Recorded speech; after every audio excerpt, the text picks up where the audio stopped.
अभी हमारे साथ रवि प्रकाश मिश्रा जी हैं, जो संत हैं और हमारे साथ पूरे भारत को या यूँ कह सकते हैं कि पूरी दुनिया को अध्यात्म का सही मतलब सिखाने वाले, विज्ञान को अध्यात्म से जोड़ने वाले आईआईटीएन बाबा हैं। हालाँकि अब ये नाराज़ होते हैं कि आईआईटीएन टैग मत दीजिए, मेरे ज्ञान से, मेरे गुणों से मुझे पहचानिए, ना कि मैंने पिछले इससे पहले जो कुछ किया है, उससे पहचानिए। महाराज जी बहुत-बहुत स्वागत है आपका। नमस्कार, हर हर महादेव। हम एक चीज़ सबसे पहले तो यही जानना चाहेंगे कि जैसे आप साधना करते हैं, जैसे शुरुआत में जब हम आपसे मिले थे तब आपका जो पहनावा था, वेशभूषा था वो अलग था और अभी जो है वो अलग है। तो क्या साधना में इससे बहुत सारे लोग ये समझते हैं कि साधना करने का मतलब ही होता है कि गेरुआ वस्त्र पहनना, हाथ में तमाम रुद्राक्ष की माला होना, गले में तमाम माला होना, बड़ी-बड़ी दाढ़ी होना। तो ये थोड़ा-सा दर्शकों को हमारे समझा दीजिए क्योंकि अब आप घड़ी पहने हैं, कलावा जैसे हम लोग पहनते हैं। नहीं, नहीं, ये तो फंक्शनल पर्पज़ के लिए है ना। हाँ। अब मेरे को टाइम के हिसाब से चीज़ें करनी पड़ती हैं कि अब किससे क्या मिलना है, कितने टाइम में मिलना है। हाँ। तो पहले मोबाइल में देखता था, ठीक है, थोड़ा ये हाँ, हाँ, ईज़ी यंत्र हो गया उसका हाँ, टाइम का ही ना। हाँ, तो मेन जो साधना जो है, मैं तो ज़िंदगी को ही साधना मानता हूँ ना, कि ज़िंदगी ही साधना है, कि ज़िंदगी आपको जहाँ पे भी लेके जाए, कि आप वैराग्य में जी सकते हो। और मैं इसीलिए मैंने इनको भी बिठाया ना साथ में कि आप को ये जो मैं जवाब दे रहा हूँ, आप उनका शास्त्र वाला भी वो पूछें उनसे, हाँ, क्योंकि ये बहुत ज्ञानी है ना इस सब मामले में। हाँ, तो जो मैंने जैसे साधना जो आपने पूछा ना कि साधना लोग ये बोल रहे हैं कि ऐसा होता है और आप ऐसा कर रहे हो, तो असली मतलब क्या है? तो मैंने आपको असली मतलब बताया, अब उनसे भी पूछो साधना का मतलब है, वही बताएँगे आपको बढ़िया। क्या साधना करने के लिए जैसे इन्होंने अभी गुरु दीक्षा नहीं ली है, अपने आप को सन्यासी भी नहीं मानते हैं, ये भी नहीं मानते हैं कि बैराग में अपने आप को मलंग मानते हैं, शिव भक्त बताते हैं, अल्हड़ बताते हैं। तो क्या ये ज़रूरी है कि सारी चीज़ें वो वेशभूषा पहने या फिर ये किसी भी रूप में रहकर अपनी साधना कर सकते हैं? एक तो सबसे बड़ी बात है जी। कि आपने प्रश्न भी इतना बढ़िया चुना और आपने बड़ा सुंदर तरीके से उत्तर भी दिया। इस बात को समझने के लिए एक तो आईक्यू लेवल अच्छी चाहिए, तब इस बात को आप समझ भी पाएँगे। जब भागवत ग्रंथ को जब आप उठाएँगे, तो उसमें कपिल भगवान साक्षात नारायण के अवतार हैं। जो आपने प्रश्न किया, यही प्रश्न माता देवहूति ने कपिल भगवान से पूछा कि संत कौन है? क्या वस्त्र को पहनने वाला, दाढ़ी बढ़ा लेने वाला, केश को बढ़ा लेने वाला और भस्मी को लगा लेने वाला क्या संत है? तो कुत्ता भी तो भस्म में रहता है, क्या वो संत उसे मान ले? नंग-धड़ंग तो बैल भी रहता है, क्या वो संत है? गंगा में तो मछली रहती है, तो क्या गंगा में दिन-रात रहने से क्या वो संत है? कहा नहीं, संतों का लक्षण क्या है? माँ ने हाथ जोड़ करके पूछा भगवान से कि प्रभु, आपने कहा कि संतों का संग करो, तब आपको सही मार्ग मिलेगा। तो संत कौन है? तो कपिल भगवान कहते हैं तितिक्षवः, जो तितिक्षु हो, कारुणिका, जो करुणा करने वाला हो, सुहृद, सबको सुहृद समझे, अपना समझे, हुँ। सुहृद समदेहिना और अपने आप को सभी प्राणियों में विद्यमान समझे। इसी को विभु कहते हैं। वो जो बात कह के निकल गए हैं ना, वो उनको भले बुरा लगे कि आईआईटीएन कहने से वो थोड़ा-सा हिचक रहे हैं। आईआईटी कौन करता है? उसका आईक्यू लेवल कैसा होता है? उनकी बातें समझने के लिए ना उस लेवल पे पहुँचना पड़ेगा। और बड़े बुजुर्ग कोई बात कहें और विरोधाभास लगे ना, तो बड़ों को डाँटना नहीं चाहिए, बड़ों को गलत नहीं कहना चाहिए। आपको बात समझ में आ नहीं रही है, समझने का प्रयास करिए। कहने का मतलब कि ये जो पंच तत्व का शरीर है इसके ऊपर कौन-सा चोला है, ये नहीं तय करेगा कि हाँ, आप संत हैं या फिर आप साधारण गृहस्थ वाले हैं। ये तय करेगा कि आपके आचार-विचार, आपका रहन-सहन कैसा है, इससे तय होगा। अब महाराज जी अगला सवाल ये है मेरा, आत्मा कहाँ से आती है और कहाँ जाती है? जन्म से पहले वो कहाँ विचरण कर रही होती है और मृत्यु के बाद में वो अगले जन्म के लिए कहाँ इंतज़ार करती है? नहीं, नहीं, कहाँ जैसे आपने पूछा ना, तो कहाँ तो जैसे मनुष्य शरीर में जो बनता है वो आकाश तत्व से बनता है। हुँ। आकाश से हमको कहाँ मिलता है? आप कहाँ पूछोगे तो ये आप यही से यूएसए कहाँ है, अमेरिका कहाँ है? तो फिज़िकल वर्ल्ड की डायमेंशन है ना वो। हाँ, जब आप मेंटल वर्ल्ड में जाते हो, जब सपने में अमेरिका में जाते हो, हाँ। तो आप कैसे जाते हो? तो जब आत्मा कहाँ से आती है वो जवाब उसका वहाँ से है कि वो जहाँ पे ये फिज़िकल वाली कहाँ ख़त्म हो के मन वाली कहाँ चालू हो जाती है। समझे आप? हाँ। ये फिजिकल वाली कहाँ तो बंद हो जाएगी तुम्हारी, ये वाला शरीर, ये वाली योनि बंद हो जाएगी। पर जो आपके मन के अंदर जब तुम कहाँ रहते हो, जब तुम शरीर की अनुभूति हुए बिना जब उसमें रहते हो, तो उस संसार में चले जाएगी और फिर वापस से वो जो उसकी इच्छा के हिसाब से फिर से वो जन्म लेगी। तो वो संसार तो अनंत में है, उसकी तो कोई हाँ, सीमा ही नहीं है। वो तो अनंत में ही है। हाँ। अब महाराज जी यही जवाब हम चाहते हैं कि आप भी दीजिए। एक तो बात हमको बड़ा आनंद आ रहा है, इन्होंने जो भी चीज़ें आप बोल रहे हैं पूरी हमको लग रहा है कि शायद आपने अनुभव करके वो चीज़ें प्राप्त की हैं। अध्ययन जो ऋषियों ने किया है और लिखा है, लिपिबद्ध किया है, जी। वो सब चीज़ें अनुभव करके लिखा है। जब आप अनुभव करेंगे तो आपका जीवन शास्त्र हो जाएगा। शास्त्र को पढ़ने वाले भी अपराधी हो जाते हैं और नहीं पढ़ने वाले भी शास्त्र के प्रतिमूर्ति हो जाते हैं। क्यों? क्योंकि सही मायने में आप जब धर्म को जीने लगते हैं, धर्म को धारण करने लगते हैं, तो आपका जीवन ही शास्त्र हो जाता है, आपका जीवन ही प्रमाण होने लगता है। अभी आकाश तत्व की उन्होंने बात कही, 5 तत्वों से शरीर बना। हमारे यहाँ विभु कहा गया है, आत्मा को विभु कहा गया। वाक्पदीयम नाम का एक ग्रंथ है जो व्याकरण में लगता है, तो उसमें आत्मा को विभु कहा गया है। सब जगह व्यापक है आत्मा। तो आत्मा कहाँ जा कर के जन्म लेगी, ये आकाश तत्व निर्धारित करता है। उन्होंने स्पष्ट कर दिया है। वो पूरा व्याकरण की बातें बोल रहे हैं, वो जी रहे हैं इसलिए बोल रहे हैं। वो वाक्पदीयम नहीं पढ़े हैं, लेकिन वो अपने आप को जरूर पढ़ लिए हैं। तो हम तो ये जानते हैं कि ग्रंथ बहुत कम ज़्यादा पढ़ना हो मत पढ़ो, पढ़ो या मत पढ़ो, सम्मान करो, धर्म को धारण करो, लेकिन कम से कम अपने आत्मा की आवाज़ को सुनो, ध्यान करो। जो बड़े लोग हैं, महाजनों जीन गता सपन था, उनके बातों का अनुसरण करते रास्ते पे चलो। आकाश तत्व की बातें कह दी, उन्होंने स्पष्ट कर दिया। लैटिया आपने वो भी बता दिया, वो क्या नाम बताया था आपने? वाक्पदीयम। इसमें बता दो ना, डिस्चार्ज हो गया एकदम, बता दिए, वो बढ़ा दो। वो बाकी बढ़ा दो मैं पूरा, पूरा और बढ़ा जो दो, ये बात इधर खोल के। आपकी बातें होगी मैं पूरा प्रमाण करके लिखूंगा। नहीं वो सही है ना, वो चूंकि वो शास्त्र का प्रमाण, जैसे मेरे को बलबीर आप जी ने बात बोला, कहिए, शास्त्र तो में इसके कर बोल तो सही रहा है, करूंगा। बट तो शास्त्र के साथ बोलेगा ना तो लोगों को वो समझ में ज्यादा आएगी। आप तो आपके सही है ना, आपको मेरे को सपोर्ट मिल गया, आप उसका शास्त्रिक रेफरेंस दे रहे हो तो वहां से भी वैलिड हो जाएगी, वहां से बात भी। ऐसा है कि आपकी जितनी भी बातें हैं, आपकी चापलूसी नहीं कर रहे हैं कि आप हमको सोने का ईंट दे दीजिएगा तो हम लेकर चले जाएंगे। आप जी रहे हैं शास्त्र को, इसलिए मैं आपसे बातें कर रहा हूँ। नहीं सही है, नहीं ये धर्म के लिए बहुत बढ़िया चीज है ना, ये जो हो रही है ये। ठीक है, अगले सवाल पे आते हैं। महाराज जी, मोक्ष क्यों चाहिए? नहीं वो चाहने की चीज नहीं है, वो डायरेक्शन हमेशा लाइफ की शून्य की तरफ ही होती है। वो आपकी नेचुरल मूवमेंट होती है आत्मा की, कि वो वापस से, चूंकि शरीर में क्या होता है ना, ये फाइनाइट है, इसमें वो ट्रैप हो जाता है। वो नहीं चाहता कि वो सिर्फ 5 ही इंद्रियों से महसूस करे, वो तो इनफाइनाइट होना चाहता है ना। तो नेचुरल टेंडेंसी तो उसकी वही होगी कि वो और बढ़ाए।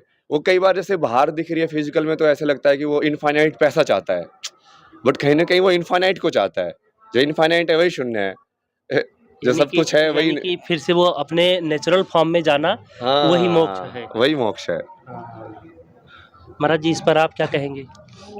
इस पे यही बात है कि आप यहाँ से संगम देख रहे हैं, संगम की दूरी क्या है, तो यहाँ से बैठ करके आप पहुँच जाएंगे संगम, चलना पड़ेगा आपको। तो मोक्ष के लिए भी जो आपने बातें कही, मोक्ष के लिए आपका जब जीवन सही रूप में चलने लगेगा, आपकी जो आदतें हैं, जो आपकी वास्तविक नेचुरल, जो प्राकृतिक, जो एक चेतना है, जब आप उसको सुनने लगेंगे, जब उसके अनुरूप आप आचरण करने लगेंगे, व्यवहार करना, दिखावा नहीं, कोई दिखावा नहीं, जैसे हैं आप, बालक जैसे हैं तो बालक जैसे बन के रहिए, वही मोक्ष है।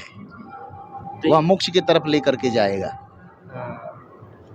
भाई चलना पड़ेगा ना आपको संगम स्नान करने के लिए। बिल्कुल बिल्कुल। तो आप जब जैसे ये तो जिस तरीके के हैं हम उस तरीके के रहें।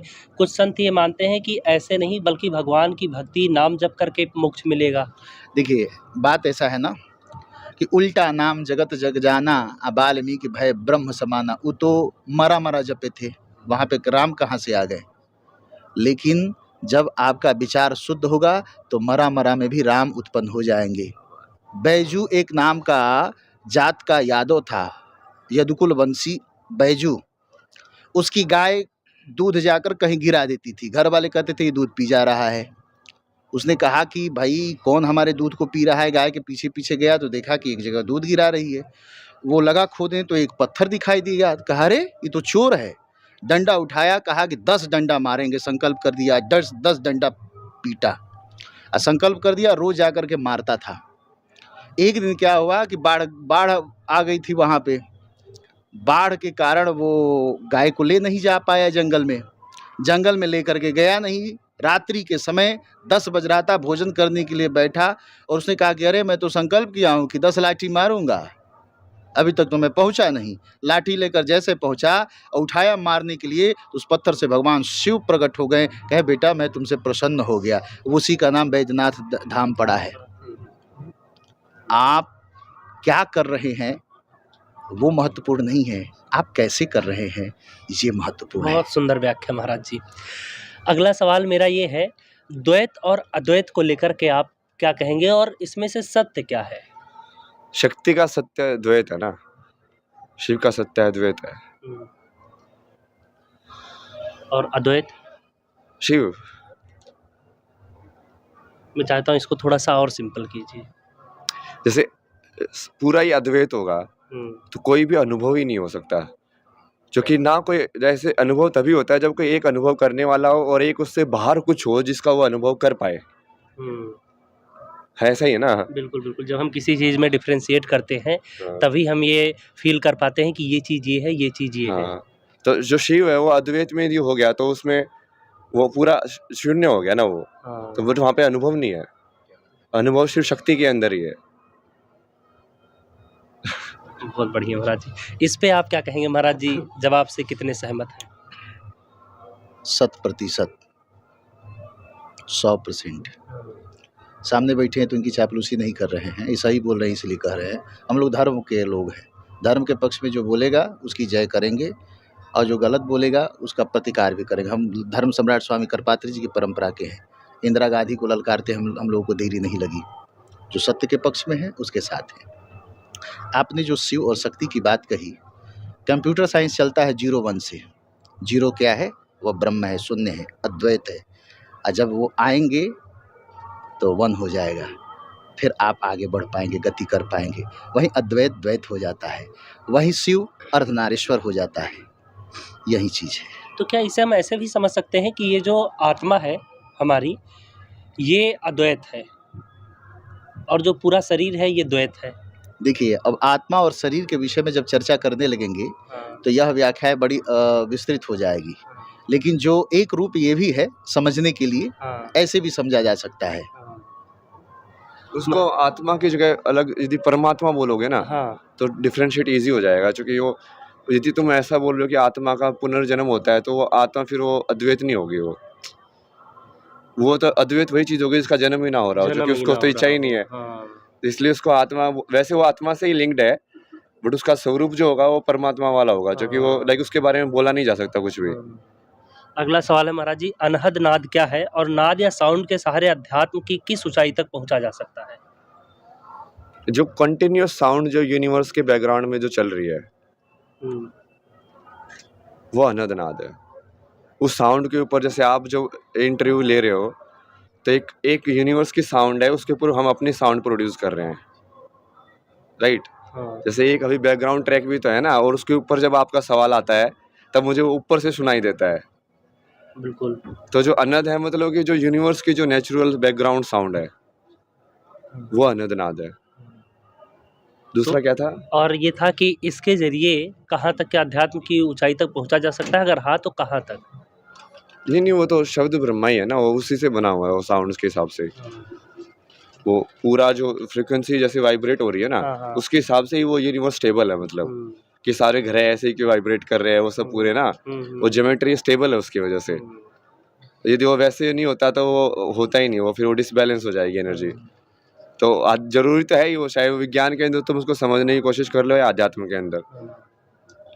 इस पर क्या कहेंगे महाराज जी? इस पे वही बातें हैं जिस प्रकार से आपने बड़े सुंदर तरीके से बताया कि पूरे ब्रह्मांड के बारे में बताया, अनहद के बारे में बताया, दोनों का समन्वय कैसे हो, यही स्थिति हमारे अंदर भी चल रही है। जब आप व्याकरण पढ़ेंगे तो व्याकरण पढ़ेंगे तो दो प्रकार का प्रयत्न होता है, एक आभ्यंतर होता है, एक बाह्य होता है। आभ्यंतर प्रयत्न 10 धातु, इसके 10 भेद होते हैं। श्वास, विवार, संवार, नाद, घोष, अघोष, अल्प प्राण, महाप्राण, उदात, अनुदात, स्वरित, ये भेद हुए। तो ये क्या है कि नाभ्य आशीत अंतरिक्षः, जब आप पढ़ेंगे वेद में पुरुष सूक्त है, पुरुष सूक्त में विराट पुरुष का वर्णन है, उसमें बताया गया है नाभ्य आशीत अंतरिक्षः, अंतरिक्ष नाभि प्रदेश है।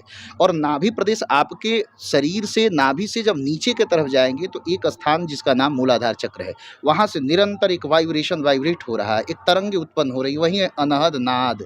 अब वही नाद है जो कि ऊपर उठ करके जब व्याकरण का वाक्पदियम नाम का ग्रंथ पढ़ेंगे तो वही आता है हृदय नाभि प्रदेश में, वही आता है हृदय प्रदेश में, वही जाता है मस्तिष्क में, मस्तिष्क उसको नियंत्रित करता है, फिर हृदय को भेजता है, हृदय में प्रेम मिश्रित होता है और वाणी के द्वारा व्यक्त होता है। ये क्रिया इतनी तीव्र चलती है कि इसको व्यक्ति समझ नहीं पाता है।